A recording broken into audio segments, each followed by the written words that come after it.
There is no Antimemetics division. Part 6. The apocalypse has arrived, as SCP-3125 emerged into reality and consumed the minds of practically every person on Earth. One of the only survivors is Adam Wheeler, who possesses a unique enough brain that Foundation agents existing in the noosphere were able to pull him from 3125's grip and send him on a quest to save the world. It's finally time to see the conclusion to this harrowing story. Let's take a look. Chapter 13. Wild Light. The meeting room is Containment Unit S167-001006, which is the skull of a stillborn Cryptomorpha gigantes. The hollowed-out space inside the skull cavity is a prototypical Vegas room, a place where what happens stays. People go in, they come out, their memories are sieved out of the universe as they leave, and they remember nothing. The skull was acquired in the 90s. The information suppression effect is a byproduct of the species' natural antimemetic camouflage, a phenomenon which rendered the colossally tall creatures somehow nearly impossible to observe in the wild. It's a phenomenon Dr. Bartholomew Hughes and his team spent years figuring out how to replicate. They've got it, now. They can synthesize C. gigantes bone, extruding it in prefabricated pieces from steel grids. They can bolt the plates together to make hermetically sealed boxes. Passive memetic insulation. No need for complicated machines. It's got a lot of potential. It resides at the center of a vast, purpose-built containment unit of its own, surrounded by the rest of the same C. gigantes individual's bones, laid out in meticulous radial patterns for space efficiency. The ossuary occupies about a third of the containment unit's floor area. The rest comprises immense, industrial vessels which hold its harvested organs. Some of them are actual vessels, repurposed cargo ships loaded with brain matter and skin tissue. The floor plan of the warehouse is clear enough, navigable, if grim. But from ground level, on foot, the place is a vertiginous, intimidatingly macabre place, even fluorescent lit around the clock. Hughes walks down an echoing canyon created by, on his left, 100-meter-long foreleg bone, and on his right, the blue steel container holding the creature's first stomach. Ahead, the skull peers down the canyon at him, a distant yellow-white tower, fuzzed with scaffolding and disused scanning rig, its eye sockets vacant black. As he walks, Hughes has to remind himself continually that these are all the remains of a single organism, one of the tiniest examples of its species. Behind the skull, where there used to be the creature's first neck vertebra, there is now a large compound mechanical airlock, a ramp and some steps, and a staging area. The staging area serves as a miniature customs desk, tracking every person and item entering and leaving S167-001006.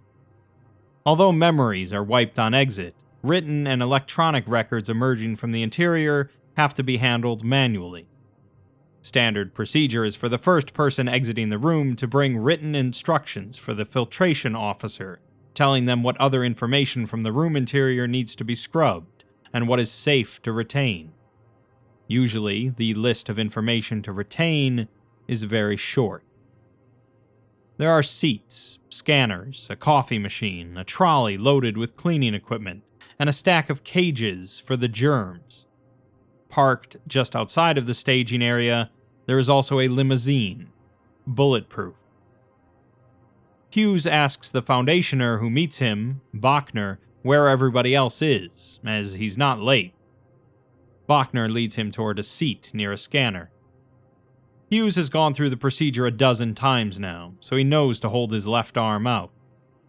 Bachner tears the wrapper off a sterile, bracelet-like sensor and clamps it around Hughes's left wrist, then observes a nearby screen. She then says that they went in almost an hour ago.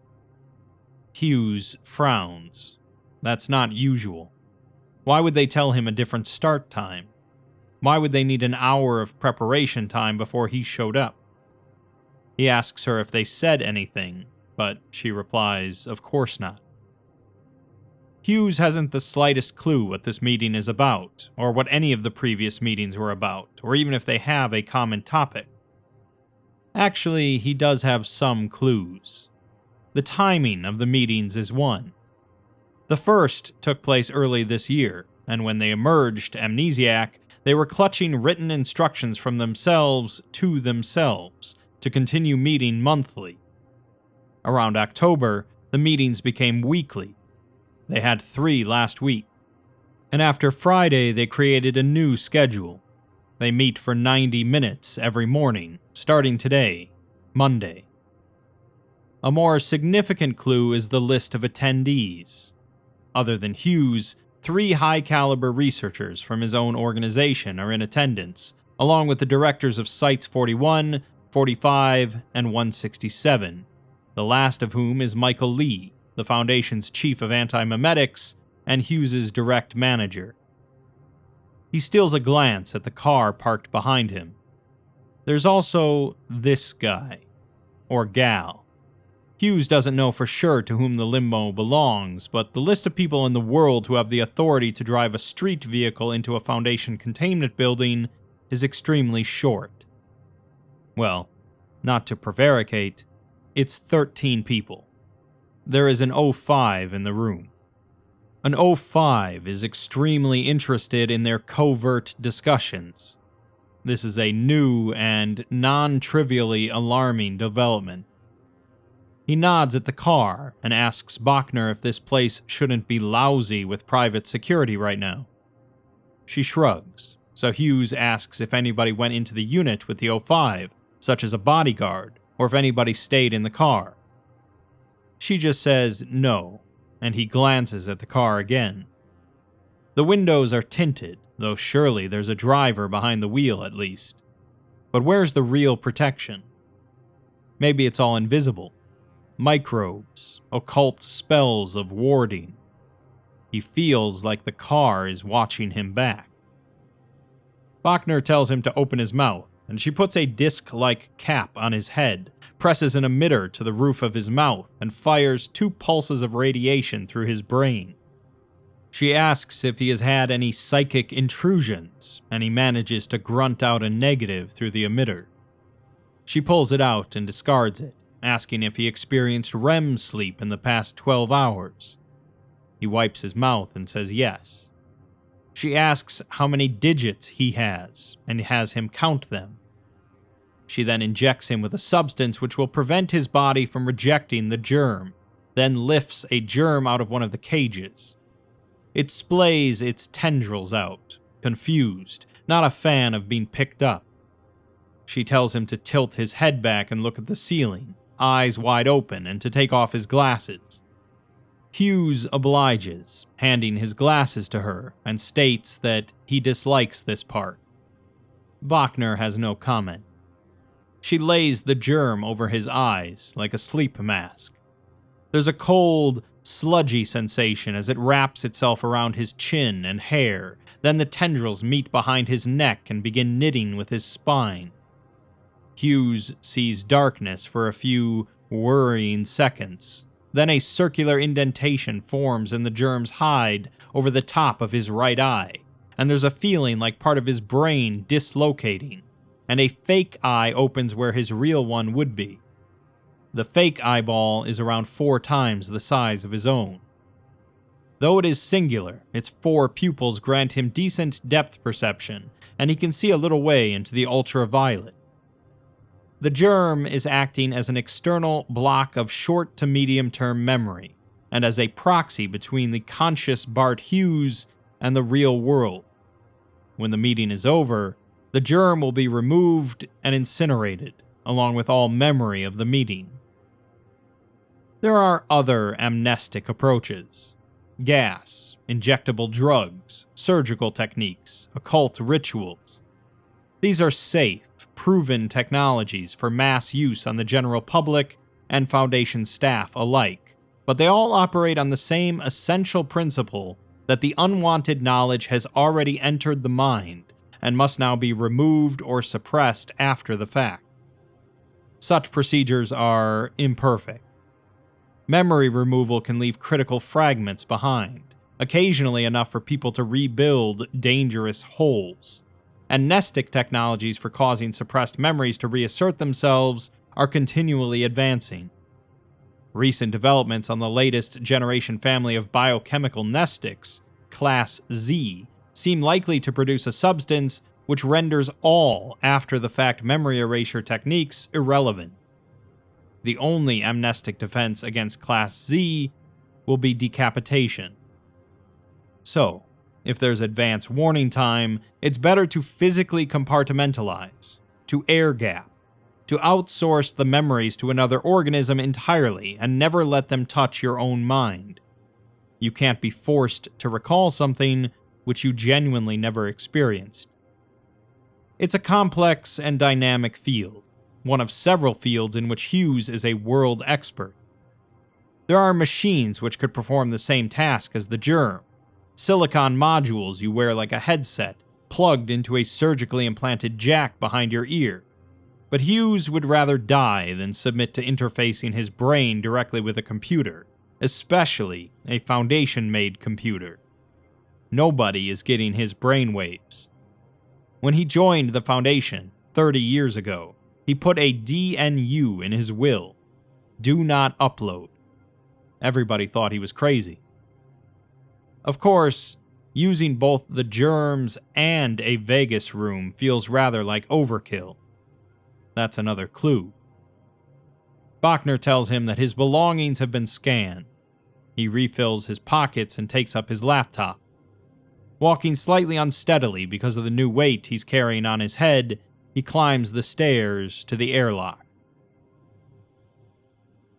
Hughes would be the first to admit that a typical Foundationer has appalling taste. A typical Foundationer picks brutal functionality over aesthetic pleasure 100 times out of 100, and a depressing percentage of Foundationers don't even comprehend the distinction.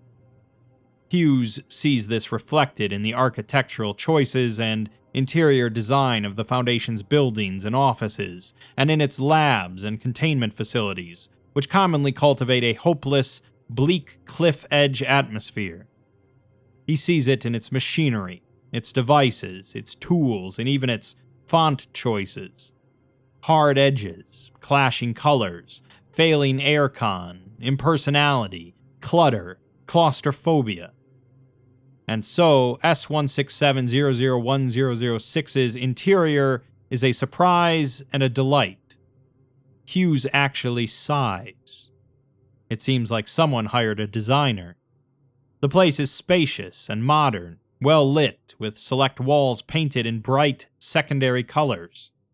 There's not a bit of exposed concrete in sight. S167001006 isn't a single space, but a self-contained suite laid out on 2 floors. There's a central meeting area with a double-height ceiling, a long oval table, and Herman Miller chairs. Along the left wall, there are smaller breakout meeting rooms with frosted glass walls and doors.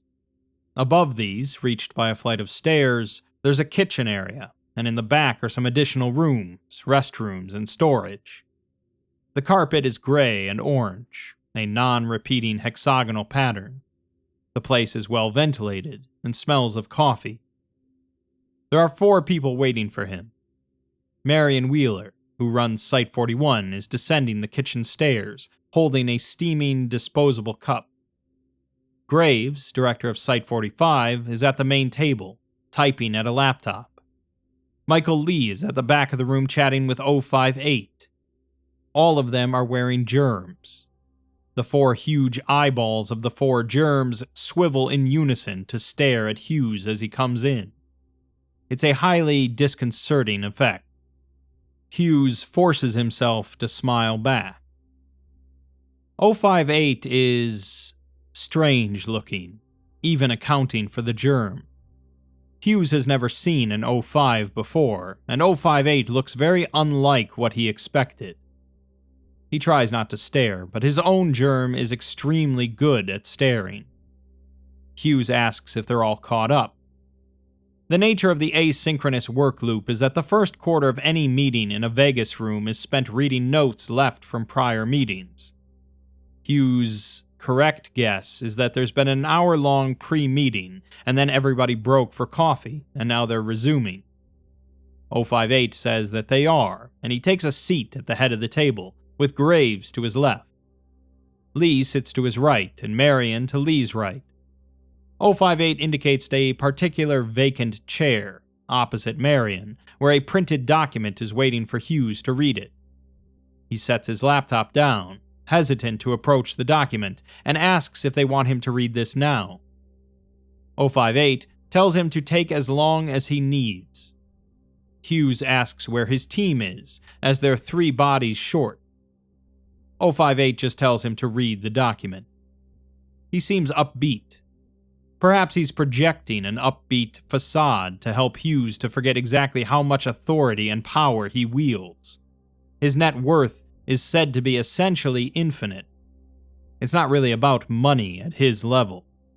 He and his kind can do anything. Hughes sits and reads. The document is a scientific paper purportedly authored by Hughes himself, with various of his fellow researchers co-authoring, including 2 who should be in this room now. Hughes doesn't recognize the paper's title or content, but that's nothing special in his line of work. The text is written in his own formal, academic style, so he has no reason to doubt its authenticity. It's a brisk read, very dense and to the point, written for a target audience of other memetics scientists. In the abstract, it announces the observation of a new, titanically powerful and dangerous anti-memeplex, provisionally designated SCP-3125, for which the authors plan to seek Apollyon classification. The main body of the first page describes 8 different phenomena, most but not all of them anomalous, most but not all of the anomalous ones controlled by the Foundation and having SCP designations. From a cursory glance, the phenomena appear to be totally unrelated, either to one another or to the proposed SCP-3125. Hughes suspects he could derive the implied link between them, given a few minutes, but elects to read on. He flips the piece of paper over. The whole document is just 2 sides of A4. The other side is mostly mathematics. There's 1 graph and 1 equation, and a brief technical description of 2 highly novel memeplectic transformation procedures, which the authors dub amplification. Then there's something like a jump scare in text form. There's a crucial logical leap, and for Hughes, the arrival of comprehension is so blunt, so sudden and frightening that it physically startles him. Even knowing that the word Apollyon was on the table, even primed to expect something extremely nasty on this side of the paper, he recoils and swears. Nobody else says anything. They wait expectantly for Hughes to gather his thoughts and draw some conclusions. He reads the rest of the paper, figuring out what it's going to say almost live as he reads it. As he reaches the end, the initial shock hasn't worn off. The sheer scope of SCP-3125 is a significant distance beyond his current comprehension. He's had a glimpse of it through a keyhole. He would need time in front of a computer to play with the results to get a grasp of it. No, he needs to build filters first, the equivalent of lead-lined gloves, to let him manipulate this radioactive idea complex with some degree of safety. He feels like it may have glimpsed him. Apollyon classification is reserved for highly destructive active anomalies which are functionally impossible to contain, something past Keter. An Apollyon-class anomaly is an anomaly more or less guaranteed to ultimately destroy the world, no matter what is done to stop it. The only thing which can avert that particular XA-class scenario is if something else, likely some other Apollyon-class anomaly, destroys the world first. Their relative threat level is measured not in material containment resources, but in inevitable years. Off the top of his head, Hughes would put that figure as a single digit.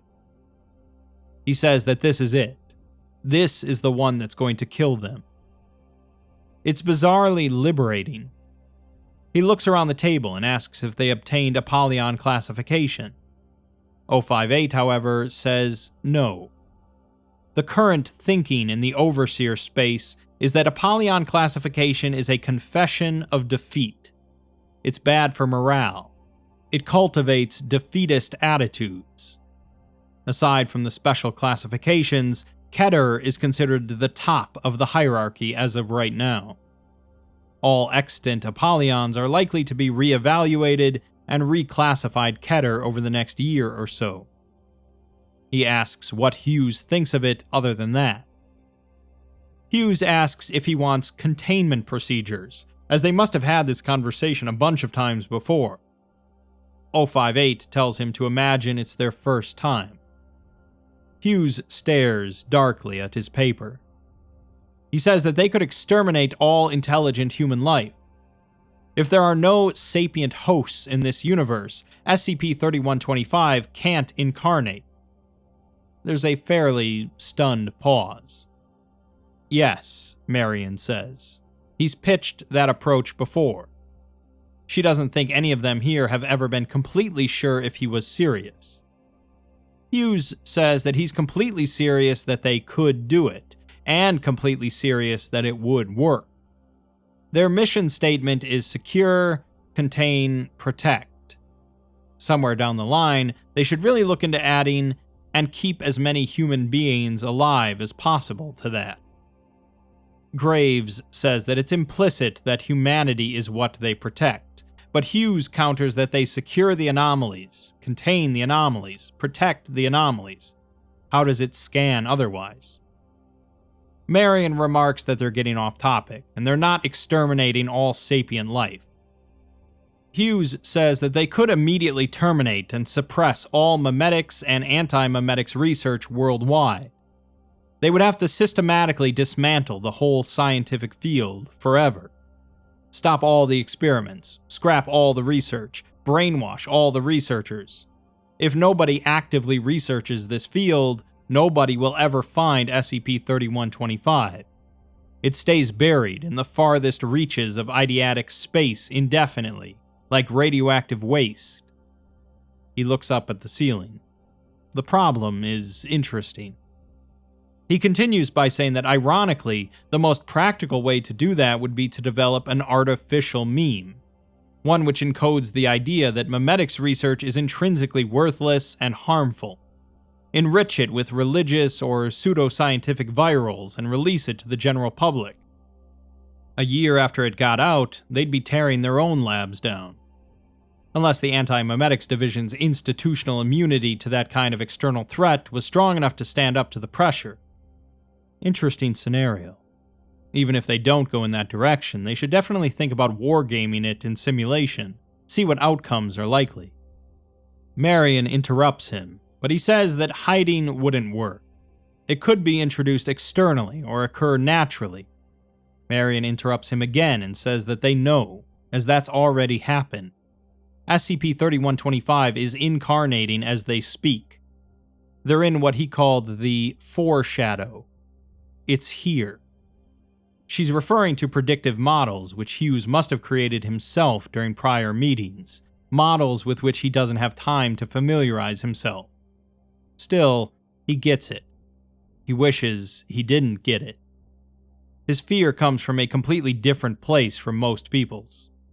The sheer alien scale of the adversary is enough to intimidate most into petrified submission. From a cursory read, SCP-3125 looks like a nightmare scenario. It's going to turn human civilization into something beyond Hughes' ability to imagine. But that's every Monday in this job. And in any case, Hughes doesn't have much of an imagination.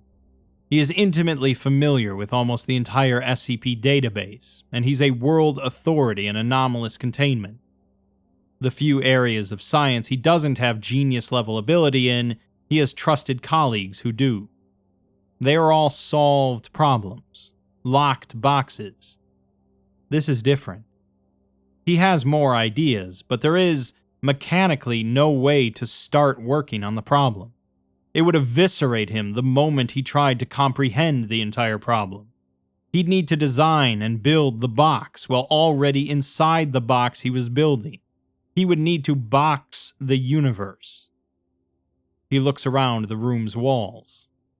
They seem to be holding up. They could hide in units like this for the rest of their lives, their whole species, while SCP-3125 roamed their reality unchecked, like a plague. He declares this to be the exterior of the containment unit. Done. No reaction. He says that he doesn't think they can do it. If SCP-3125 is live in consensus nominally right now, the game is over. He doesn't care if Apollyon classification lives or dies. From where he's sitting, this anomaly is functionally uncontainable. His team and him may have said something different on prior iterations. He could be in the wrong headspace to see the answer. They're all different people from day to day. No, 058 says. He says the same thing every time. Hughes asks if that's it then. 058 says that the objective of the Foundation is protection. In the majority of cases, this involves the secure containment of anomalous entities, the establishment of special containment procedures such that such entities can be kept safely and indefinitely. Standard guidance is against active neutralization and to avoid destruction at all costs. Everybody in the room is aware of this. However, senior Foundation officials such as him have the right to waive that guideline under certain narrow conditions. He is exercising that right. He deems that in their reality, SCP-3125 cannot coexist with human civilization. They're going to destroy SCP-3125 forever. He asks if that changes Hughes' outlook any. Hughes calls them special neutralization procedures. His expression is worsening by the minute. 058 adds that he knows that neutralization is generally considered easier than mere containment. Hughes replies that when he first joined the Foundation, he asked his mentor, who retired many years ago, "What's the biggest anomaly we've ever contained?" That he was cleared for, he meant, of course. And he told him about a very old rumor he once heard, back in his earliest days when he was just starting out. The rumor was that Abrahamic religions had not always been monotheistic. Originally, there were 3 capital G gods, and sometime in the past 150 years, the Foundation had killed 2 of them. Hughes believed him. He was very young and inexperienced and naive and kind of in awe. It wasn't until years later that he thought back to the conversation and the fact that he'd never heard that rumor or anything like it from anybody else and realized he had been bullshitting him. And now it's decades later still, and modern meme-plectic technology is 100 billion times more advanced than it was back then, and he built 30% of it, and he looks at what the Antimemetics Coalition handles on a quarterly basis, and he knows better than anybody on the face of this earth what is or is not possible. He trails off. They're all waiting expectantly for him to say something. He can't get there. He's in the wrong frame of mind. Maybe he's in denial. Maybe the solution is an idea he doesn't want to take on board. How ironic. He asks them to just tell him what he said. 058 replies that his team suggested that just because SCP-3125 is the most powerful meme-plectic threat ever observed, doesn't mean it's the top of the hierarchy. He suggested that it would be possible to synthesize an idea an order of magnitude still more powerful than SCP-3125, specifically designed to neutralize SCP-3125, and under their control. A counter-meme. Hughes hazards that it could be possible, but it would be insanely dangerous. It would require tremendous resources and 10 to 20 years of real-time work, completely uninterrupted. To avoid observation, they'd need to be hermetically sealed away from the exterior universe for that entire time. They'd need a lab as big as a launch arcology. He then pauses. His brain has just caught up. He realizes the context in which he's saying these things, and he's been working for the Foundation for a long time. "It's done," he says. "The lab has been built. It was built decades ago, in secret, and they put their best researchers inside it, and now the work is done. That's what they're meeting for now. They're ready to go. They've figured out how to deploy the countermean." He exclaims that if he's right, that's brilliant, and asks if he's right. Marion says that when he joined the Foundation, he was taught that a day would come when he would have to, with very little preparation, sacrifice much or all of his existence to protect what most needs protecting. He's worked here for 30 years, and all of that time he knew that that sacrifice would be in his future someday. They were all taught the same thing. It feels to Hughes as if a shadow falls over him. He looks at Michael Lee, his director, who hasn't spoken yet. Lee says that he's right that the lab is built. Construction was completed in the last 48 hours. The construction crew has been amnesticized and dismissed, but the work hasn't begun yet. That's what today's about. Hughes realizes that that's where his people are, and Lee says that they're in the bunker, waiting. They have his cover story prepped. They're faking his death. It's time, and he's going under now. Hughes doubts that. Lee says that his team volunteered. They're good people. But Hughes replies that like hell he volunteered for this. Any prior version of him who agreed to this was a goddamned moron, and he disavows his opinions. This is a prison sentence. He doesn't want to spend 20 years not able to see the sun. He doesn't want to be buried alive in work. He's about to say that he has family, but he trails off and stares through the table, eyes defocused. He doesn't. There's still his sister. She's Foundation, like him, but he can't talk to her and she can't talk to him.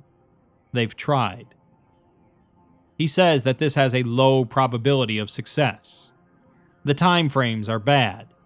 It's 2008, and SCP-3125 will be here by the end of the 2010s. Graves says that it has an excellent probability of success, better than 50%, if it's him. He produces a thick report which presumably backs him up. Hughes peers at the document. He can see his own name on the cover. God damn it. 50% is good. If he were anybody else in this room, he'd seize the chance with both hands. Graves continues and says that he convinced them that this had to be done, and that he had to be at the center. He was prepared to make the sacrifice. He opens the document to a page in the back. The eyeball of his germ roves the page rapidly and finds the passage he wants. He quotes Hughes in his own words. SCP-3125 represents an omniversal scale threat. It threatens neighboring realities to ours. It threatens microverses within our macroverse. It threatens universes which embed ours as fiction.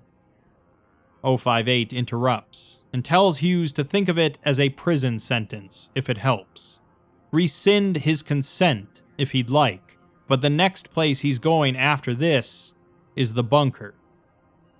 Hughes glances around the room's walls again. He makes it too obvious what he's thinking.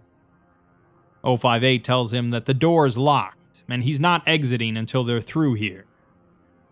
Hughes asks them what the cover story is, and Graves explains that it will be a helium gas leak in S167B03312. The leak will be real.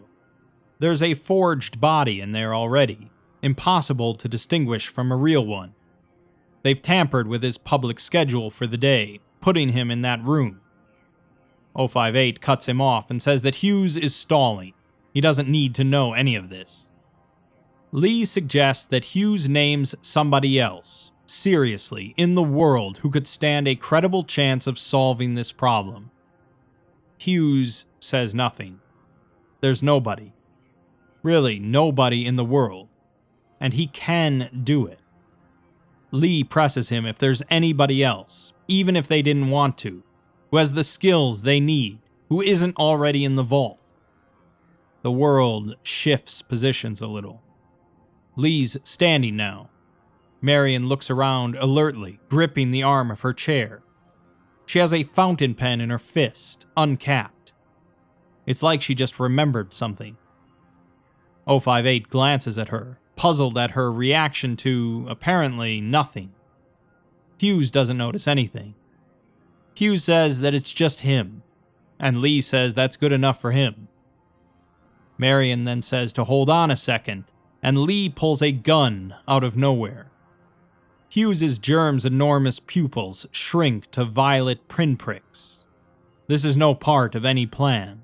Everybody in the room knows it. It's a real gun. It's impossible that he could have it.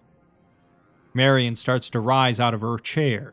Her own sidearm is locked in a box outside. Lee aims at Bart Hughes's chest and fires twice. The first round pierces him in the lung. The second round, fired as Hughes collapses, nicks his laptop screen, which is bulletproof, and ricochets up into the meeting room wall. Lee turns, now aiming at 058. He gets 2 more rounds off, each causing an ear-splitting electronic shriek and a flash of luminous green light as 058's protective ward absorbs the energy. Marion lunges at Lee from behind his gun arm, deflecting it upwards with one hand while plunging the fountain pen into his throat with the other. Lee struggles. Marion pulls hard, opening his throat all the way up. Lee's fingers loosen and she spirits the gun away. Lee gurgles in agony and stumbles backwards, clutching futilely at his wound. He smashes his head. Well, the germ he's wearing on his head, against a glass meeting room door and slides down it into a spreading red lake. He's neutralized. There are 2 seconds in which nothing happens.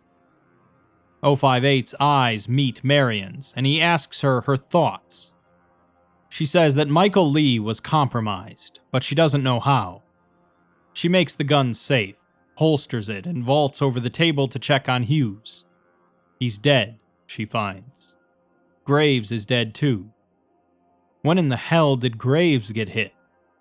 What just happened in this room? This whole site could be compromised from top to bottom, she says. 058 begins to say that he has follow-up questions, but a bolt of lethally intense heat and light interrupts him, scorching the wall behind his head. He ducks. Marion turns to track the source, aiming the gun with bloody hands. Something is lasering its way in through the containment unit airlock. It's a powerful laser, wielded with robotic precision. It's happening almost too fast to see. 058 says that it's his personal security, having heard the shots. Marion tells him to call it off. If this unit is breached, SCP-3125 is coming for all of them. 058 replies that the unit's hermetically sealed. He can't send any kind of signal until the doors open. The airlock then splits and is torn away in segments. An enormous glass-black armored mechanoid looms in the gap, crouched to peer into the room. It looks exactly as if 058's limousine got up and started walking. It's still impossible to guess whether there could be a human pilot inside it. Behind it, in the distance, Bachner is immobilized, sealed to one of the staging area chairs with a sizable glob of transparent orange glue. She screams for help. For Marion, it feels as if a black wave rolls over her, pouring into the containment unit from outside. She drops the gun and raises her hands. Being found holding the smoking gun isn't likely a good look.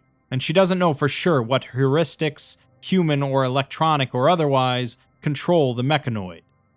It could be prone to making bad decisions. 058 tells it to stand down. It stops moving, but its single laser doesn't, flickering as fast as the eye can follow between 4 motionless targets: Marion, Hughes, Graves, and Lee. It's waiting for movement. Lee, not completely dead, twitches. The laser pulses once in retaliation, atomizing his head and germ.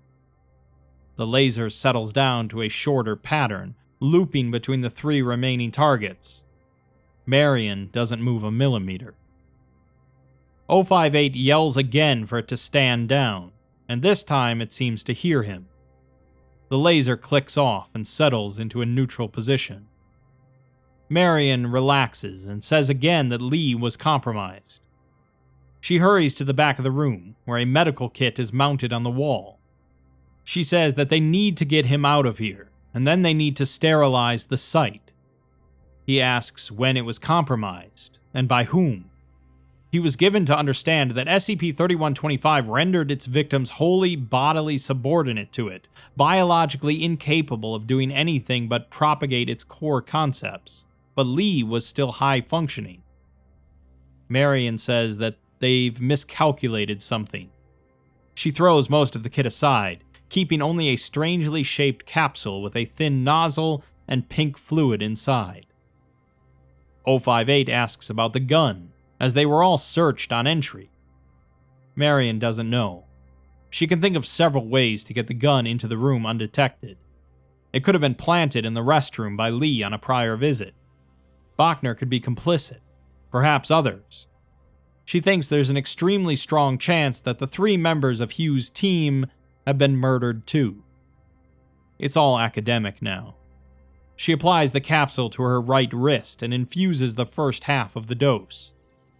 It's fast-acting chemical amnestic. She hopes that splitting 1 dose between the 2 of them will be enough. 058 asks if this is the part where SCP-3125 makes an appearance. He certainly feels something in his head, or his germ, he should say. Marion agrees and tells him to roll up his sleeve. He'll need to deactivate his shield for a second. He obliges, and Marion gives him the rest of the drug. She sorely wishes the shields were standard issue, but they're exceptionally hard to come by, and there are serious controversies and side effects associated with them. Outside, Bachner has been gurgling and starting to speak in tongues. Now she screams again. When Marion looks, something long and dark, sharp as a javelin and bifurcating into filaments, descends from somewhere in the ceiling of the warehouse. It curls around the chair Bachner is glued to and lifts her up into the air. A second thin feeler makes an appearance. It probes Bachner's glue-covered midsection, curiously, and then pushes itself through her, like a pin through paper. She wails, liters of blood gushing out and splashing to the floor below her. The feeler withdraws, then makes a second hole beside the first, and continues in that fashion. More spider legs impale 058's mechanoid bodyguard and pull it away from the airlock, rapidly dissecting it into sparking pieces. The last flashes wildly as the machine dies. It's no use. In the distance, a site-wide containment alarm starts up. It's a memetic threat, 058 says, mostly to himself. He asks where the arachnoforms come in, but Marion just asks if he has alternate transportation. He says that there's an escape pod in S167B02101. As he says it, Marion writes it down on her hand with her bloodied fountain pen. She asks if he's sure, and if there's a code for the door. 058 lists 5 digits and clutches his head. His germ is twitching unhappily and changing color and texture, as if an infection is spreading across its pale blue skin. He says that he can feel it, like steel jaws. It's most unpleasant. Marion tells him that they need to get to the escape pod. There's nothing else that matters. They don't need to remember why. Spider legs reach into the airlock and begin tearing the room to pieces. They're fast-moving and grabby and angry. They know there's something important inside, but they can't get to it. The skull bone is too strong to be broken apart. 058 doesn't have much field experience. The amnestic is blurring his thoughts. He says dozily that he's deferring to her to lead on. Marion takes his hand, Lee's gun in the other, a decent amount of ammunition left. She's done this before. She doesn't know it. The warehouse ceiling starts to cave in. But what is it? Where is it? What does SCP-3125 look like? Its motivation, its origins, its modus operandi. How much of that can be known? Does it have to be known to solve the problem? Does it matter how intelligent the intelligence is once it's inside the box, once it's checkmated? And what actinic, mind-wrenching form could the counter-meme take? How could human hands assemble something so devastatingly powerful and hold it steady? What human mind could wield it without exploding from the inside out? What would deploying that concept in anger do to human eidetic space? How far out from the solution is modern memetic science? A year? A century? What insane impossibility has Hughes just committed himself to? He doesn't know anything. He knows Site-167 is coming apart, and something violent and psychotic is flooding its corridors and its people. A livid, roving swarm which makes every human into the worst possible thing a human can be. A thing which stands wrong, which looks wrong, colorless and furious. He races down the corridors and then down ventilation shafts which will take him deeper. He's small, and he has quick, slippery locomotion. He can make it. He can lock himself in. He doesn't know what a germ needs to survive. All he's seen is the cages. He doesn't know Bachner's care routine. Does it live in water, in C. gigante's blood plasma? Is it fed a formula? He needs to reverse engineer his own biology before he starves. He doesn't know the model of his mind. It hurts to think. But he can think. Chapter 14. Blood, Brain. There's no day-night cycle. Something like a week into his trek, Adam realizes that he can perform an experiment. He selects a building with a high ceiling to sleep in, a library. Before turning in, he sets up a Foucault pendulum. He suspends a heavy rock by wire from the ceiling and sets it swinging. The following morning, the slow pendulum is still swinging, and it has precessed. It's swinging at about a right angle from the mark he made before he went to sleep. That means the world is still spinning. On reflection, he doesn't know if it proves anything. It's not clear whether the sun or the moon still exist, or any celestial object at all other than the red-black eye socket at the horizon. The eye never moves. It casts long, threatening shadows while being bright enough to blind Adam whenever he has to walk in that approximate direction, which is about half the time.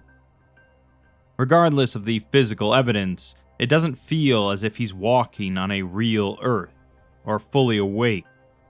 He feels like an ant crawling across the face of a rough-hewn monolith, crawling into and out of the runes chiseled into the face of that monolith. Runes which form an unstoppable, apocalyptic mythology. He has migraines, and there are blotchy, multicolored zigzags in his vision by the end of most days. He feels as if the whole world is perpetually dropping away from beneath his feet, like he and it are both plummeting into an abyss. He has not been caught yet. The violent phenomena Ulrich warned him about have not appeared, which makes him feel increasingly lucky and nervous. He carries a looted gun, which he's practiced with a little. He's a better shot than he would have guessed, using his right hand alone. His left hand, the mangled one, does nothing but shake. He has to keep it clutched to his chest when shooting. The gun gives him less reassurance than he'd like. It feels as if, were he to end up in a situation, it could metamorphose suddenly from a working firearm into a fiddly, metallic liability, an explosive distraction in his pocket. On occasion, on the horizon, he sees a skyscraper-sized figure stalking past. He holds still, or hides, and it doesn't see him. Other than that, the world is seemingly deserted, standing empty, like an overturned car in a muddy ditch. Open doors, lights still blinking.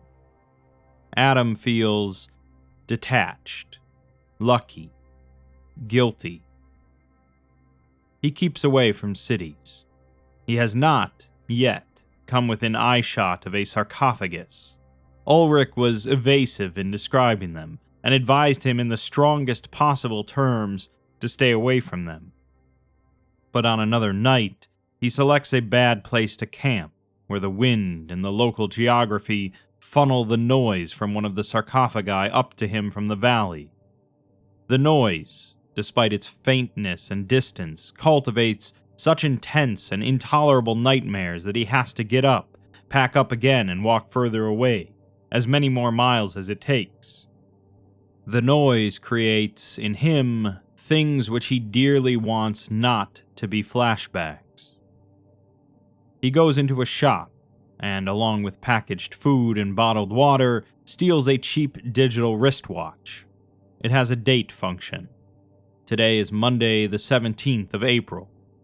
It's just gone lunchtime. Time is still passing. On some level, all of this is factual. It's happening. And if it's really happening, then what? There is no longer any ambiguity about what specifically is happening. Not in Adam's mind, or in anyone's. The world has long since passed through SCP-3125's antimemetic boundary layer and into its radioactive core. There is no longer a need for SCP-3125 to pretend that it is not what it plainly is. What else could it be? What difference could it make now? What could oppose it? It stands there in plain sight. Adam sees it. All of conscious reality sees it. It's happening everywhere, to everyone. It's not physically possible to conceive of anything else. There is no worst-case scenario than what's happening now. There's no race against time. There's no ticking clock. There's no last second. The last second was years ago. There's nothing to avert. This is it. The final game position. The highest and most refined form of human civilization. This is the shape of the next million years. SCP-3125 stands there, monstrous, casual, and indifferent. And Adam is alone with his thoughts for a long period of time, and has little else to think about.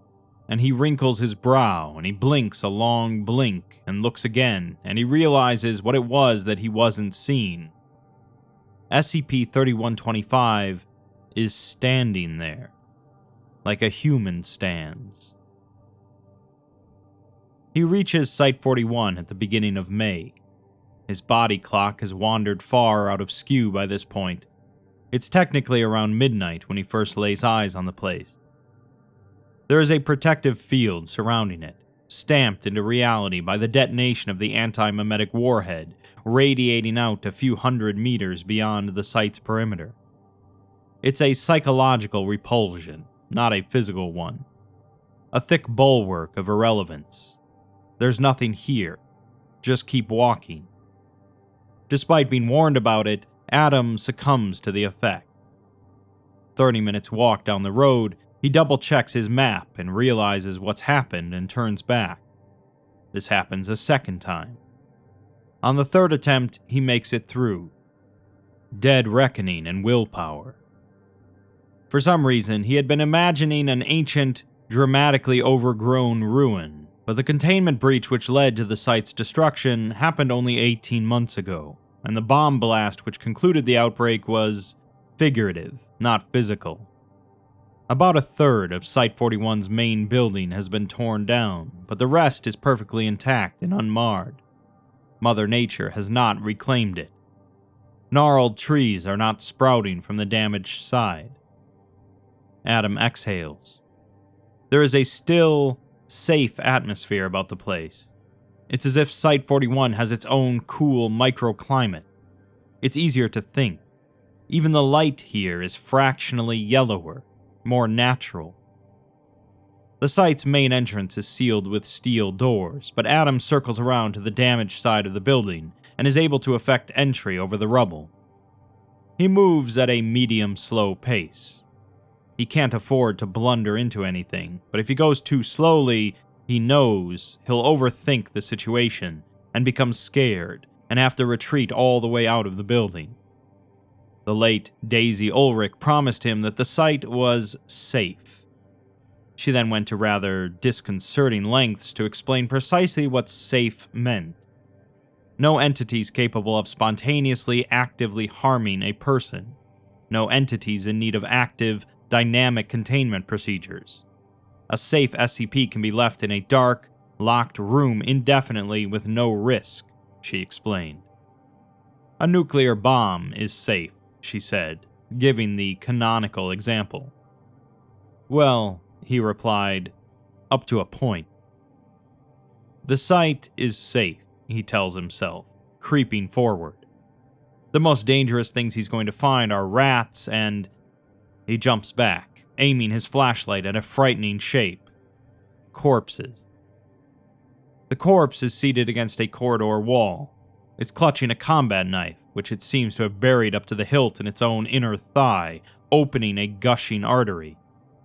Adam backs up against a wall, unable to look closely at the body, but equally unable to let it out of his eyesight, in case it does something. He feels faint. It doesn't help that at exactly that moment, the fluorescent lights in the corridor come up, triggered by his movement, giving him a much better look at the scene. The scene is about as bloody as any suicide can be. No, thank you, he says. He backs up. He backs all the way up the corridor and through the ruin to the virulent red place which passes for daylight, and there he throws up. It takes a long time to talk himself back into it. He finds many more bodies. Some of them are in groups, having died during violent altercations or during more complex scenes which Adam cannot fully parse. Some of them are dismembered or just scattered pieces. Some of them appear to have been dead for significantly longer than the rest. They are little more than wafer-thin skin wrapped around skeletons, and there are strange things written on the walls beside them. Adam never works out why. There's still power. There's running water. At first, nearly every door he meets is locked, but he steals his nerves and returns to each of the dead Foundationers in turn and retrieves their keys and security passes. Soon he has the run of the place, with only a few highly secure control rooms and containment units denied to him. At this point, his task has become open-ended. If Hughes is not somewhere on Site-41, which he almost certainly isn't, Adam needs to find information leading to his true location. He needs data. He collects devices, phones and laptops and computer terminals, Foundation built with chunky form factors. Most of them need passwords or pins which he can't get, but a few can be unlocked using security passes or biometrics, which he can get if he carries the device back to the relevant corpse and presents their face or finger to the scanner. The devices still have power, too. Adam is unable to find anything resembling a battery readout on any of them. He is slowly learning a key lesson. The Foundation builds things to endure. And though the Foundation as a group of people is absent, the physical systems they built are still here, and functioning, and ready. The SCP database is the most obvious icon on every device's home screen. Ulrich told him to look out for a particular sigil, concentric circles with 3 inward-pointing arrows. Inevitably, like an uncounted number of newcomer Foundationers before him, Adam loses a significant number of hours browsing the entries. The Foundation has a specific and recognizable house style, which is to describe even the most mind-bogglingly weird anomalies in absolutely mundane, factual terms. Even heavily redacted. Different users see different amounts of redaction, but there is plenty of data which he can't access no matter whose identity he uses. It makes for bizarrely compelling reading.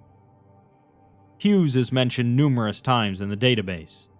He seems to have multiple overlapping research specialties, and is credited in many entries as a containment architect. Adam takes detailed notes, assembling a picture of the man's career progression, and then randomly stumbles into the Foundation's own personnel records for Hughes, which line up almost exactly with what he just worked out. There are huge holes in the personnel record. The last entry relating to Hughes' actual activities is in 2007. And then in 2010, after a gap of years, there's a final note, a single, unauthored sentence. It appears that those who know Hughes' fate meet it. End of file.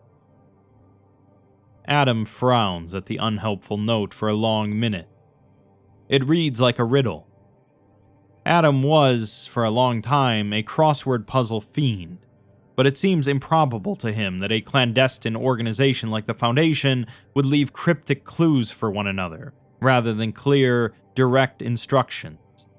Which means the note is probably intended to be read simply and literally.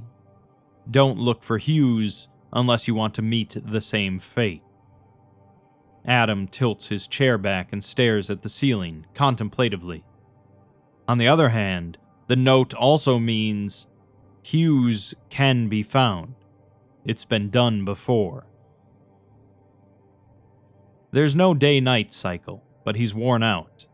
His body is telling him that he needs to sleep. He sleeps on a sofa in an employee break room on the far side of the building from the Red Eye. There's a snack machine, and there are snacks in the machine, but he doesn't have any cash. He considers breaking the glass, but if he screws it up and cuts himself badly, there isn't a single doctor left in the whole world who could stitch him up. He considers, and rules out, looting the nearest corpse for $1. As he tries to sleep, something comes to him, an acute, anxious energy. It grips him by the shoulder. "Get up," it screams at him distantly. "You cannot rest. Do the arithmetic. It's all still happening. Move." He rolls over and ignores it. And it bothers him, intellectually, that he can ignore it. He wonders if there is some vital organ missing from his body. He should be quivering with anger and terror right now, yes? Why, in his heart, is he so calm? He looks at SCP-3125, whose very existence, on paper, should paralyze him with fear. He looks at what SCP-3125 is doing, which should fill every fiber of his being with furious purpose. And he looks at his own significance to the whole endeavor, and his own guesstimate of the odds. He does the arithmetic, and the product of all those factors rounds down to damn near 0. This isn't going to work. That's why. This has to stop. It has to end. Please. Curled up in his sleeping bag, eyes screwed shut, Adam Wheeler mutters to whatever may be listening. It isn't going to work. Near the site entrance, he can't figure out how to unlock the steel doors even from this side. He finds a security office with printed floor plans of the whole site. He crosses off the rooms he's visited and the rooms which are destroyed. Everything remaining is locked. Above ground, anyway. Underground, there are warrens of tunnels and dozens more containment units. And 30 floors below ground, a single incredibly large vault of unstated purpose. This final vault draws his attention in, magnetically. Ulrich assured him that the site was totally safe. As the freight elevator descends, Adam finds that a kind of anxious pressure is building above him. The air is rapidly getting warmer, and he's just realized that if the elevator breaks down right now, he'll likely be helplessly trapped and die. He shouldn't have used it. He should have used the emergency stairs. Too late. The elevator lands. There's an empty corridor. He follows it, drawn forward. There's an airlock at the far end, a wall of white metal big enough to drive a truck through. The airlock is closed, but there are 7 or 8 overlapping circular holes punched through it, making a combined gap which is easily big enough to admit a human. Beyond the airlock, there is a vast, dark space. Adam has climbed through the hole and walked 5 paces out into the darkness before he even thinks about what he's doing. There are shapes out there, illuminated by the scant light falling from the airlock corridor. Lumps which could be more dead people. Adam's own shadow blocks much of the light. He takes out his torch. It is absolutely silent down here, and the temperature is uncomfortable, making him sweat. The rest of the huge vault, as far as he can shine his light, is totally empty, but his torch is not powerful enough to illuminate a space this big, so it's hard to be certain. He advances. A loud tone is building in his ears as he gets closer. There are, he counts, 14 dead. 13 of them dead in a rough circle around a 14th, a woman lying flat on her back. Just outside of the circle, there is a military truck with the inert remains of a complex machine mounted on its back. This, Adam surmises, is the antimemetic warhead. There is a cable leading down to a control unit lying on the floor, under the hand of the dead woman. "Ah," he says, with a note of regret. "So you're the one." Her security pass looks different from the others. It has a bright, diagonal stripe across it in red and orange. He takes it. There's a roaring in his skull. He can't see it clearly at first. Something is disturbing his vision, a gold-white spot in the corner of his eye, an artifact from the combination of extreme darkness and bright torchlight. He squints. It says, Marion Wheeler, Site Director. He stares at it for a long time, weirdly disoriented. He doesn't exactly know why. It is, of course, a very commonplace name. If he stopped to gawp at every other Wheeler he met, he would never get anything done. Still, she's the one with her hand on the switch. She's the one who ended this local outbreak. Out of every dead Foundationer on this damned site, she's the one who didn't die for no reason at all. He feels as if he should say a few words, but they do not come to him. He makes one quick circuit around the vault perimeter, scanning the floor and the wall, looking for anything interesting and finding nothing but construction tools and scaffolding. He returns to the airlock and then the freight elevator. He glares at it for a long, frustrated moment and then accepts that it would be unsafe to use it again. The emergency stairwell is perfectly well lit, but 30 floors is a mountain. 3 times on the way up, he has to stop to rest his knees. The site director's pass gets him everything. Every control room, every containment unit, every file. He gets the whole story. He puts the last piece in place. He leaves a note, following the same hopeless, diligent ritual as the rest of the Antimemetics division before him. He emerges from SCP-3125's inverted containment unit with extremely clear written instructions from himself to himself. He knows exactly where he needs to go. As he moves down the forest road away from the site, he reaches and crosses the edge of the antimemetic crater. He squares his shoulders, re-entering the presence of SCP-3125. His inner ear starts free-falling again. "Where were you just now?" Someone calls out to him. He stops walking. He squints into the intense light ahead of him, shielding his eyes. He can just about make out a figure standing there. The trees on each side of them rustle and move. They're too tall. Spider scrapers. A wave of dread hits Adam, followed closely by one of perverse relief. This is it. The unidentified man asks why can't he track him. His voice sounds faint. He says that Adam is so weak, it's like he doesn't exist. He just wasted 2 days trying to pick him up again, and asks what's wrong with him. Adam says nothing. The man is closer.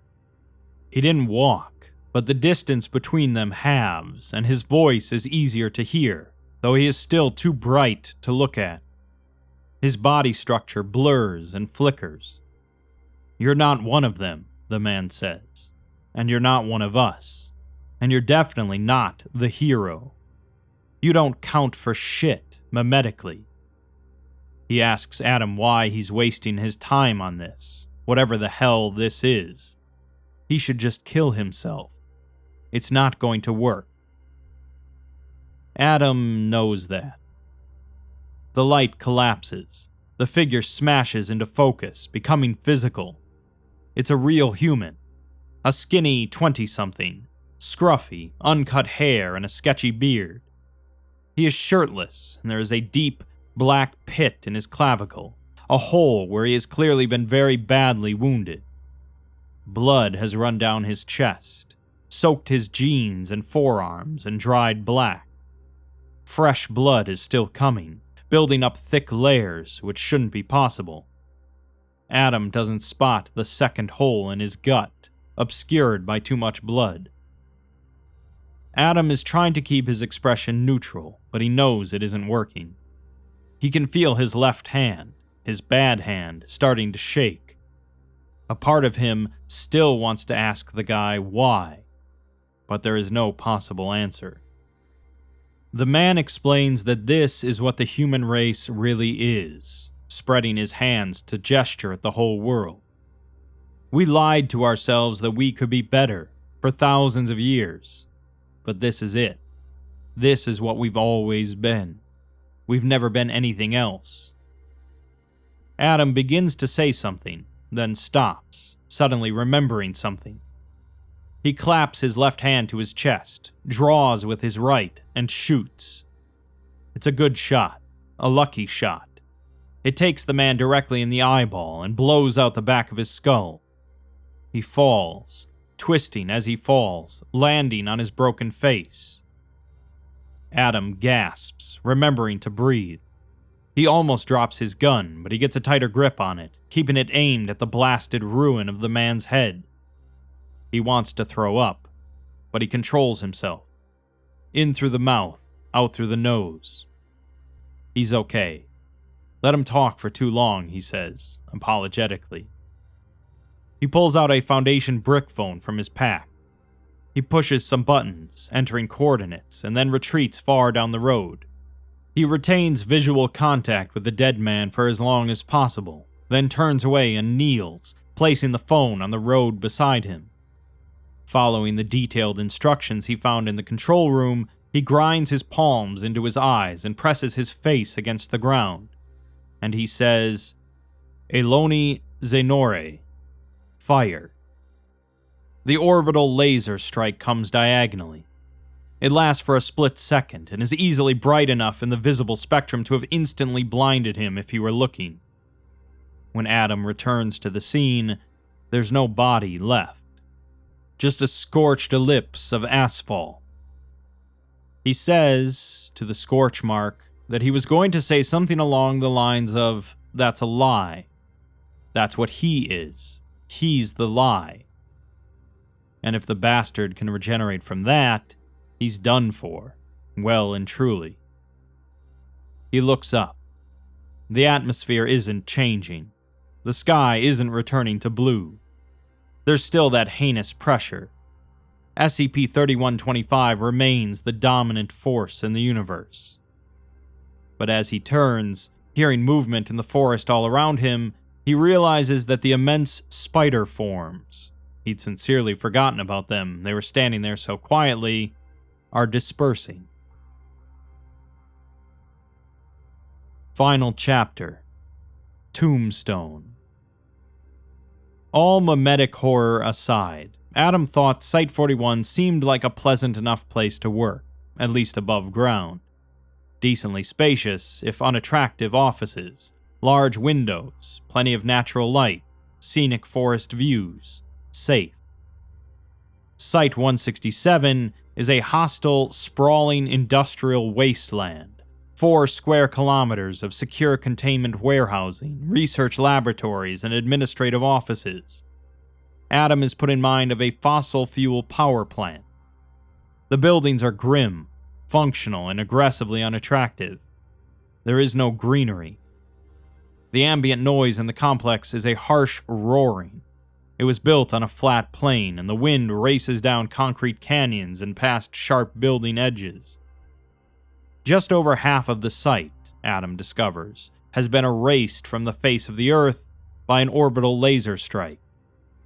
There is an edge where the intact buildings and roads abruptly end, and beyond that edge there is nothing but blackened, level wreckage. Adam guesses that the laser shut down mid-redaction when the site's anti-memetic warhead was triggered, but he can't be sure of the exact chain of events. It doesn't matter. It doesn't significantly harm the odds. What he's looking for is below ground. Adam is at his limit. He has traveled too far, and he has been traveling for too long. He cannot exist in SCP-3125's universe for much longer, sane. It is all still happening, and the fragile responsibility of being the only one alive who can do anything to stop it is like a steadily tightening vice around his skull. He is exhausted, and slowly losing his vision to bright migraines and dismally lonely. No more detective work. No more sights. This needs to be the end. Between buildings 8 and 22E, there is a vertical access point, a 30-meter wide hexagonal shaft with a yellow gantry crane across its mouth. The shaft was used for lowering construction machinery and materials into the site's extensive underground complex. The shaft is so wide and deep that it has strange effects on the movement of air near its lip. It feels to Adam as if it's trying to pull him down. There are metal stairs lining the inner wall of the shaft. He descends and then follows his map into Site-167's underground complex. Unlike Site-41, this was certainly not a safe site. There are warning signs everywhere, many of whose symbols Adam cannot immediately parse. Very soon, he begins to encounter heavy bulkheads, sealed with electronic locks. Marion Wheeler's security pass opens them, every time. Containment Unit S167006183's airlock is identical to the one he encountered at Site-41, just as the architectural diagram suggested. The only difference is that this airlock is still visibly airtight. No holes. Adam swipes his card through the reader with a shaking hand. The door cycles open, revealing a sterile, white antechamber, stale atmosphered after years of disuse. He stands in the middle, waiting for the second half of the cycle. This is it. His heart is pounding. It's not good for him. He doesn't have a heart condition that he knows of. But how would he know? Every living cardiologist is in hell. He asks himself the final, worrying question for the final time. But if you're here, Dr. Hughes, and you've built the machine, and the machine works, why didn't you come out? He answers himself, as a kind of inoculation against the bad news he knows is coming. Because the machine doesn't work. Because you couldn't build it. Because you're dead. The inner door cycles open. The atmosphere in the vault is tropically humid and thick enough to taste, It tastes unpleasantly organic, like lymph or some other obscure bodily fluid. There are overhead floodlights, of which perhaps 1 in 10 are still shining. There is junk everywhere. To Adam's left, there is a rough semicircle of monolithic auto factory units, each 6 or more meters tall, with piles of fabricated junk around them. Furniture, tools, food containers, hard foam bricks, circuit boards, spools of fabric. To his right, stacked, stretching away along the long concave wall of the vault, are hundreds of empty shipping containers. He would have to walk for 10 minutes before he found one still containing raw materials. Ahead of him is a 3-meter-tall wall of steel, which curves away to the left and right, enclosing almost all of the vault's floor space. Just visible over the top of the wall, heaving slowly under the weak yellow light, is an immense, sleeping organism. From here, Adam can only see the curve of its back, which is a glossy, moist black, mottled with green. It is round, almost spherical, like an ice cream scoop of liver taken from a human 2 kilometers tall and dumped into this enormous, Adam gulps as he makes the association, petri dish. Adam does not notice the meter-thick pipes which run from the auto factories over the edge of the dish and in, providing various necessary liquids. He does spot the tall towers arranged around the organism, spraying a translucent mist down at it from all angles. Suspended from the ceiling to the left and right, roaring continually, are ventilation units as large as houses. There is no one around. Adam clears his throat and addresses the room, as loudly as he dares. He asks if there's a Dr. Bartholomew Hughes in here. Nothing happens. The roaring of the ventilation units continues. The organism continues to heave slowly. Adam raises his voice somewhat, stating that he's looking for a machine called an irreality amplifier. It wakes up. The thing turns, pushing huge volumes of fluid around its dish, enough that a wave of it sloshes viscously over the side of the wall. It lurches up to the wall. As more of it becomes visible, it becomes clear that there is little more to its body plan than what was already visible. Aside from stubby flippers, it is simply a huge, near-spherical lump of biology. It seems to peer eyelessly at Adam. Adam concludes that he does not wish to be here. He turns to leave, and is startled to discover that the airlock door has closed behind him, as silently as it opened. Ah. The airlock controls are to one side. He does not run, for fear of attracting attention with sudden movement, but he walks over, briskly, and pulls out his stolen security card again. As he's about to swipe it through the reader, a stringy red web lashes out from nowhere and restrains his wrist, preventing him from proceeding. Adam struggles for a second to pull his arm free, but the webbing is gluey and has a freakish rigidity to it, as if there are bones inside it. It won't let him move. He glances back, and doesn't get a good enough look at the organism's body to spot where the web originated. The organism has opened its eye now, a single eyeball tens of meters wide, which must account for a significant fraction of its body volume. It has a vivid pink iris and 4 enormous black pupils. Its voice isn't truly audible. It arrives in Adam's head like maddening static, a mosquito's whine in stereo. It asks if he has it. Adam asks, has what? It says, no doctor, no machine. A thinner strand of webbing shoots out, attaching itself to the security pass in Adam's hand, plucking it delicately from his fingers. The strand withdraws and holds the pass in front of the organism's eye. It says, Wheeler.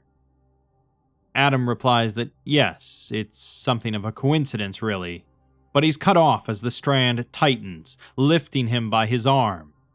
He twirls uselessly, barely able to see what's happening. There is a blur of luminous pink, and he is plunged, screaming, directly into the largest of Bart Hughes's 4 pupils.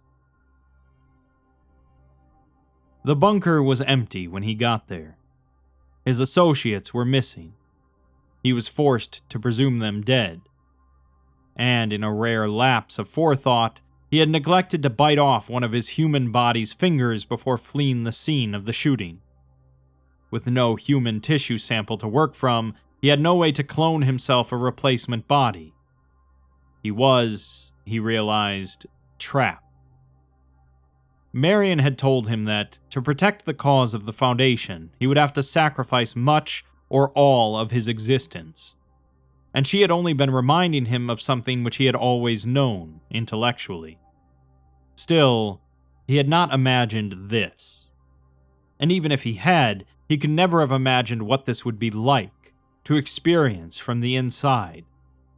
Several times, he came close to quitting. Dysmorphia alone almost killed him. But he had a duty. The problem had to be solved. He attacked it in his germ form for over a year. He developed tools for himself, computer peripherals and writing implements adapted for his short but dexterous tendrils. He built miniature chair analogs and other furniture. He developed for himself a little life, a fitness plan, some hobbies even. He slept in baths of nutrient sludge. Before the end of the first month, he had proven to his satisfaction that the counter-meme he was searching for existed beyond the comprehension of human intellect. A human being's mind would figuratively burst into flame upon contact with it. It was quite possible that their literal body would too, as a violent reaction to the profound, unalterable wrongness of every aspect of the universe around it. To create the counter-meme, he would need to start from a human carrier of a suitable, single-celled base idea, and amplify that idea artificially using a machine. By the second year, he had designed and built enough of the machine to know that the machine could not be built. Theory and practice were diverging too far. Tests were failing in troubling ways, which pointed to fundamental architectural misconceptions. His machine would not and could not do what it was designed to do. He scrapped all of his schematics. He needed a different approach. There is a struggling figure mounted on the back of his retina, drowning beneath yellow pinpricks of focused light, drawing oxygen from his bloodstream and firing back minuscule thoughts. The figure is losing his mind with fear and revulsion, though he is a little more resilient than he gives himself credit for, and he is adapting. "It's you," the little man manages to gurgle. "There's no amplifier. You're the amplifier." He sequenced and then reverse-engineered his own genetic code.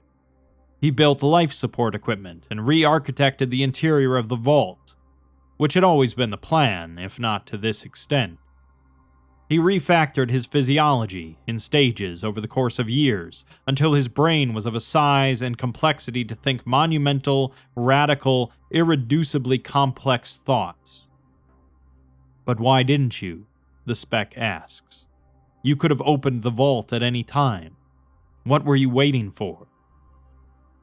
Once, while exploring human eidetic space, he saw himself. He created a rudimentary memetic descriptor of himself, refined it, focused, guessed a little, and there he was, a complex of brilliant lights in the shape of a man, amid a swarm of similar people, living and dead and real and fictional. It was fascinating and sobering to see himself in that grand context, from that elevated perspective. He was tiny. He waved back. And when he saw himself, he came to understand what he was, what his role was. He was the mad, technical genius, the crazed inventor who architects the final weapon. But he was not the one to wield it. The spark, the base idea he needed to amplify, was not in his head, and was not in the vault with him. Mathematically, it never could have been. That was not the shape of things. It had to be delivered by someone else. The spec stops struggling. He has looked with some effort to his left and his right. He has now finally seen that there are other figures mounted here with him on the retina. Older figures who have mostly been interpolated into the membrane and no longer have independent life or thought. This causes him no small amount of alarm. He says, "By who?" Hold still. The spec's brain explodes like a diagram. There is a forest. There is a nice big house in the forest and a garden behind the house, a trimmed lawn encircled by tall conifers. There is a rough circle of chairs on the lawn and about 25 people seated or standing around or chatting in groups with drinks and burgers, and there is a queue for the barbecue. There is a tall column of smoke rising from the barbecue. It is an outstandingly beautiful day, and nothing terrible is happening at all. Adam Wheeler knows he is broken now, because he can't accept the scene. It's too sudden and too pleasant to be real. He feels normal, clean, and healthy.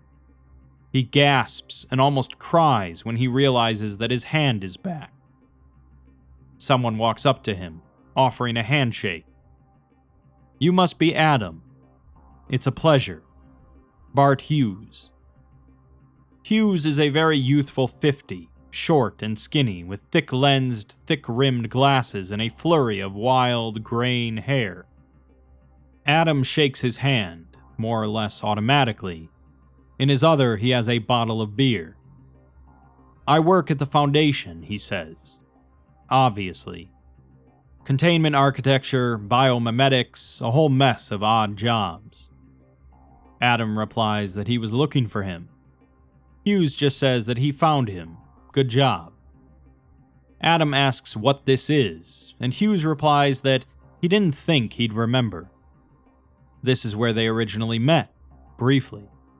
They shared about 10 words max, and he doesn't remember a single one of those words, and he barely remembers Adam either. But he remembers the barbecue, and he definitely remembers that he met him at the barbecue. So he figured it would be a more agreeable setting for the conversation they need to have.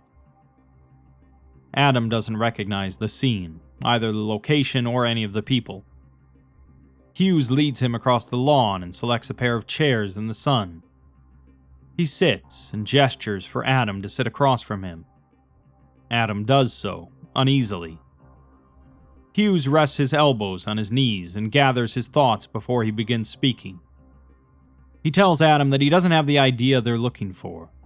The seed for the counter meme. He's the wrong guy. He would know if he had it, as it would be impossible not to know. He would feel electrified by it, driven forward by the high ideal it represented every waking moment. It's what should have brought him here. He doesn't know how he made it here without it. Adam just says that he didn't know he was supposed to bring an idea with him. Hughes reassures him that there's no way he could have known. Nobody exterior to the vault knew. He didn't know himself until he was already locked in. This is normal. They form these plans, and something unexpected happens, and the plans go out the window. And under great pressure, they are forced to demonstrate creativity. Adam takes a deep breath and squares his shoulder. He asks where it is, and hopes that it's in North America. He doesn't want to have to go all the way back to Site 41, but he will, if Hughes can wait that long. Hughes is shaking his head. He says that he can't do it. Even if it was that simple, and there was just a place he could send him to collect it, like takeout, he can't carry an idea like this. He's never had that capability. He doesn't believe. He's never had to.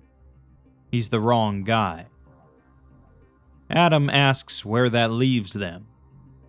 Hughes turns, looking meaningfully toward the barbecue itself. Adam follows his gaze.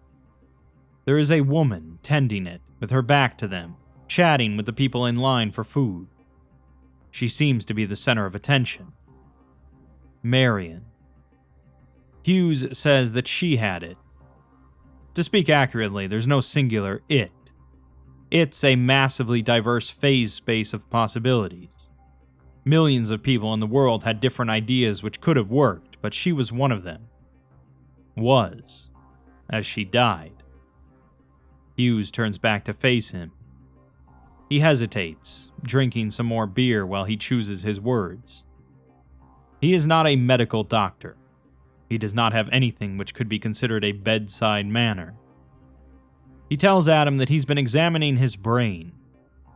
There are layers and layers of damage there, and a lot of it looks deliberate. Some of it may even be self-inflicted.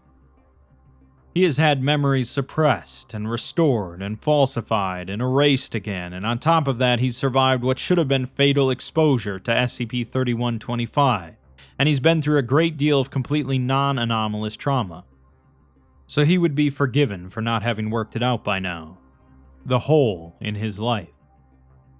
Adam says that he knows that she and him were married at one point. Slowly, Hughes nods. Adam says that he got there eventually. It felt stupid and obsessive at first to draw that conclusion. Self-absorbed. But there were all these facts, and they all fit. At the end of the day, he had to accept it. Hughes asks him how he feels about that. Adam interlocks his fingers, distractedly. He doesn't know. He doesn't know if he wants to know. He's afraid to know. So what if they were married? What does that give him? It's over. It's all gone. Hughes just says, could be, and Adam asks what she was like. Hughes holds something out to him. It's an auto-injector pen, a stubby, luminous orange cylinder with a pointed cap concealing a needle. There is a fat, black Z printed on its side. Adam recognizes it. In fact, he recognizes it as his own, but he finds himself not able to recall where he acquired it, or for how long he has been carrying it. This drug, he knows, will kill him. It will make him remember everything. Everything. And this will kill him, as it does everybody. But he will remember. There is a kind of singing in his ears. The sunlight in the garden is blurring, smearing out. He catches Hughes's eye, and Hughes is smiling ruefully, and his eye has lit up, a scintillating gold-white point of light. This needs to be the end. There are long, long months of fearful migraine wandering. There is the face-to-face back in the school, mediated by the late Daisy Ulrich, so brief and extraordinarily painful that it registers like a gunshot. And then he is enmeshed within SCP-3125 again, complicit and actively engaged in a darkened, metallic hell. The drug makes it impossible to not think about what happened, to not stare directly at what he did. Time in there is dilated, stretched to subjective breaking point by the anomaly's mass. It seems to last tens of years. And then, the chisel. And after that, for 2 years, he is vacant. He is a suit wrapped around a torn, ragged-edged hole. And then there is Marion, at last, placidly tearing herself out of his life and him out of hers. And then it's hours earlier than that, the very worst moment, his awful sinking realization that she no longer knows who he is. And then it's 2 days before that. It's 6:15 in the morning, October, pre-dawn and freezing cold. Marion is at her car door, about to leave for work, but distracted by something important on her work phone, and Adam is lingering on the porch, seeing her off. He has a work trip of his own, tonight and tomorrow night, so this is the last time they'll see each other until... This is the last time they'll see each other. This is it.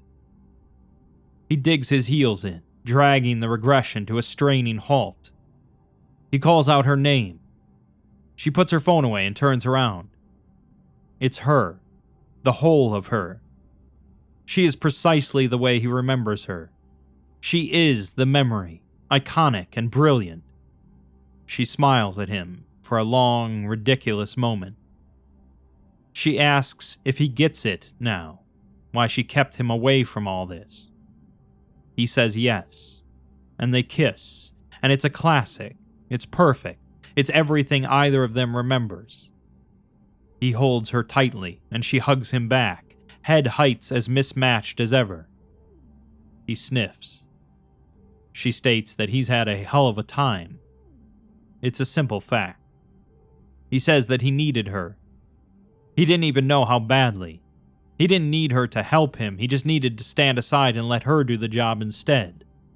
Her job is lunacy. He 100% understands why she tried to keep him out of this half of her life for so long, and he will never ask about it again. She looks up at him. It looks like she's about to say something, but the pain in Adam's brain makes itself known again, and he has to break off. The pain is forcing its way forward into the back of his eyes. The rate of regression is increasing again. Different memories from all parts of his life are clamoring at him now, and their combined volume is increasing, and it is becoming difficult to think clearly. Marion, though, is part of most of the memories. Not a constant. She has evolved and grown over years, but a common thread. He focuses on her. He tells her that he doesn't have a lot of time to bring her up to speed. This isn't real. They're both sharing Bart Hughes' mind right now.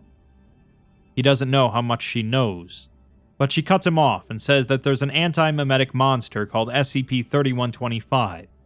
It killed her, and the Division, and the Foundation, and now it's occupying their whole reality. It ruins humans. It's the worst thing that's ever existed. There's no one left but him, and he can't stop it. He can't even look at it. Hughes needs an idea to amplify, so he took a lethal dose of biochemical nestic to reify her properly, because she was the best idea he had. Adam grins weakly, with great relief. His wife has caught up characteristically quickly. He says that they live in ridiculous times. She steps back from him, and looks at him, and at herself, and at their fictional little scene, steadily brightening as the sun rises. She looks up, at the unimaginably gigantic memeplex which she has to kill. Inside its maw, human existence, all humans and all things humans have ever done, said, thought, or been are burning alive. SCP-3125 is, in large part, the lie that SCP-3125 is inevitable and indestructible. But it is a lie. She feels it now. She knows in her bones that she is irreal, an animate memory, an ideal, an abstract. When she started to exist a few moments ago, she was mostly realistic, but she can feel flaws and complexity being stripped away from her. She can see the shape of the idea complex which Hughes is assembling around her. It looks familiar. It looks like a heavily reworked slice through the concept of the Foundation itself. The Foundation's noblest intentions and achievements, at least. The best purpose of its existence. To protect people. To swallow up all the horror. To manage it and understand it. To keep it under lock and key so that people don't have to be afraid. She looks up again and tells Adam that it's going to work. She can see all the way to the end from here. That's good, he manages. It's been a long time since he had good news. He falls to his knees. His skull feels as if it's splitting open. She kneels with him, taking one of his hands. He has seen things, and the things he has been forced to see are hurting him. SCP-3125 has been hacking away at his and her lives for far longer than he knew. They'd lost so much by the end. He had no idea. And it's not just him, he realizes. It's everybody. He needs to multiply this feeling by billions. He tells her that she has to end this thing. It has to be today. No more. She says that it's a different kind of existence up there. She's seen glimpses of it before, but she's never been there. She doesn't know what it's going to be like, but she knows she won't be a human anymore. She's already not real. She won't be able to come back. She loves him. There is a burning, corrosive sensation crawling across the surface of Adam's brain, a crackle like cellular automata. He says that he knows, and it's okay. There's going to be no one to come back to. It was good to see her. He loves her. Bart Hughes then says to stand back, and she stands back from him. She flexes what could be wings. Adam remarks that she used to sing all the time. It's the first thing it took away from them, but he remembers. The launch window opens. There is a kind of ignition, and Marion Wheeler's perspective shifts, and everything seems to shrink, and she is on the ascent. The part of SCP-3125 which was capable of communication has had its brains blown out. There is no longer anything to reason with. There is no quip. There is a song, but it's a song she sings for herself. The thing is titanic in its structure, brain-breaking in its topology. It comes from a space where ideas exist on a scale entirely beyond those of humans. Its wrongness and its self-consistent evil are so profound that it hurts to comprehend. At first, looking directly at it causes stinging actinic flashes in Marion's eyes, like ionizing radiation. But her perspective is still shifting, because she's still ascending. And as she ascends, ceasing to be human, she sees through the adversary, and comes to understand instinctively how it is structured, and how it is faulty, and how those faults can be attacked. It turns to face her. When they meet, what happens is less a fight than it is mathematics, an equation settling at the end of a long, painful stretch of working, a blizzard of cancelled terms. In the presence of wild light, vast tracts of SCP-3125, thought to meaningfully exist, prove not to. It is, in the new context which wild light provides, an ancient irrelevance. It folds up, limb after branching limb winking out of existence. It releases its grip on everything human. The mathematics is good. It happens in exactly the way Hughes modeled it, back in the bunker, using the memetic equivalent of fluid dynamics equations, taking thousands of processor years to simulate. After the finger limbs are gone, a livid red-green eyeball remains. The Foundation Wheeler Protection Abstract punctures it, lasering straight through it from front to back. A colorless shockwave spreads through the eyeball interior, another quiet canceling out, leaving bright vacuum behind it, not even particles. And all that is left from the collision is the balance, a final wild photon, outbound to the deepest limit of eidetic space, never to return. Epilogue. Champions of Nothing. 058 asks what they have learned. It takes him a significant amount of time to answer his own question. He speaks with a measured, level tone. He is in no hurry. They have learned that there is time missing from their world. Almost a year of extremely recent history. And there are spaces, significant spaces in every population center which cannot be perceived or entered. The cities are routing around them, like mountains or radiation zones.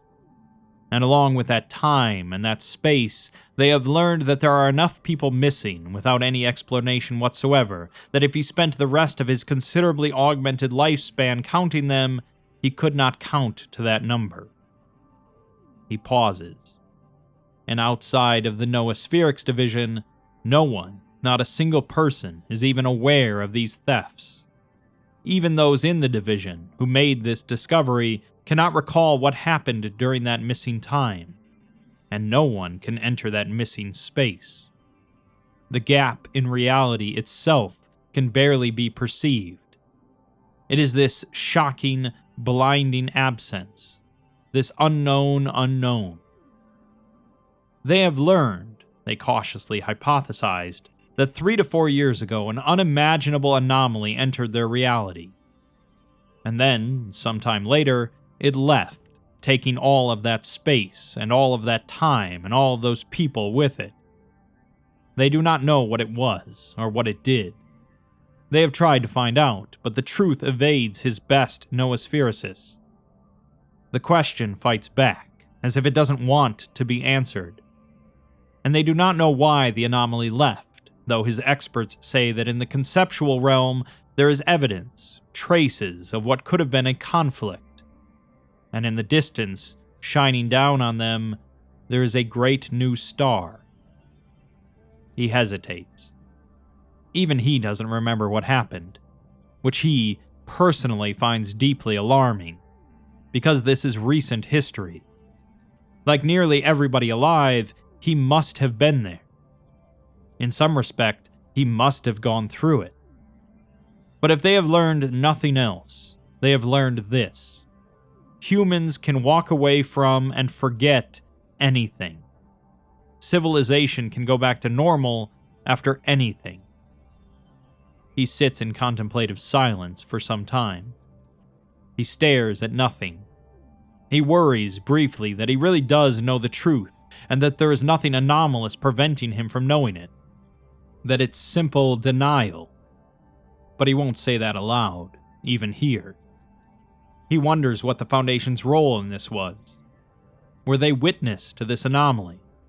Were they the ones who defeated it? Did they resist, negotiate, participate? They are here now, intact. They are back. To what do they owe that? Did they hide or run? Do they deserve to be back? Have they that right? They failed in their stated objective.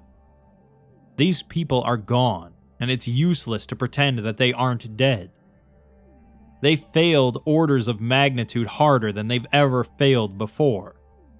Despite which, they remain clandestine and unknown to greater humanity, which means that no one external to the Foundation can ever hold them accountable for their actions, or lack thereof. If what happened at the O5 Council meeting yesterday is any indication, they will certainly never hold themselves accountable. What happened to those people? His people? Where are they? No one is just dead. No one is merely passively dead. Death is caused.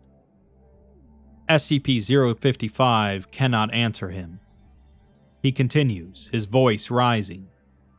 These things happen, and they say to themselves, never again, and 100 years pass, and they happen again. Last time, the time before this one, the time none of them remember, the time for which there is no evidence of any kind, but which he now realizes must exist. That time, when they told themselves and each other they must do better. What did they do differently from then on? And what didn't work? What does the Foundation need to be? Where does it need to be? And how far is that place from here? Can they see it from here? Or is this it? He does not know. And after leaving the containment unit, he knows he will not even remember the questions. Direct observation is harmful to Nima's species. Her mother died when she was a juvenile, killed instantly when a Foundation researcher took a close-up flash photograph of her face. The Foundation thinks her whole species is extinct, wiped out by infertility and disease as an indirect result of excessively close Foundation study. But they are not extinct. Some of them adapted. They fled across oceans and then inland, They grew thicker antimemetic armor. Nima is a fully grown adult sea gigantes, a massively vertically elongated quadruped, almost a kilometer tall at the shoulder. As 058's motorcade leaves Site 19, she is standing just beyond the site's perimeter, with a crumpled metaspider in her mouth. She is unable to perceive the motorcade or the site itself, any more than any human Foundationer can perceive her. They only barely walk the same earth. The spider is a 200-meter-long bundle of legs, eyes, and chitin, long body parts dangling from each side of Nima's jaws. The spider convulses ineffectually. It can't escape. It's the last one. The spiders were numerous and tasty, but the ones who walk very slowly have a broad diet. Nima bites down, biting through the last of the spider's legs, which begin an achingly slow tumble to the ground, accompanied by a gout of bug juice. Nima tosses the spider's mauled thorax in the air and catches it in the back of her throat. She gulps it down, mostly whole, still twitching. She raises her head and vocalizes triumphantly, a deafening, inaudible, infrasonic warble. The call carries all the way to her mate and children on the horizon.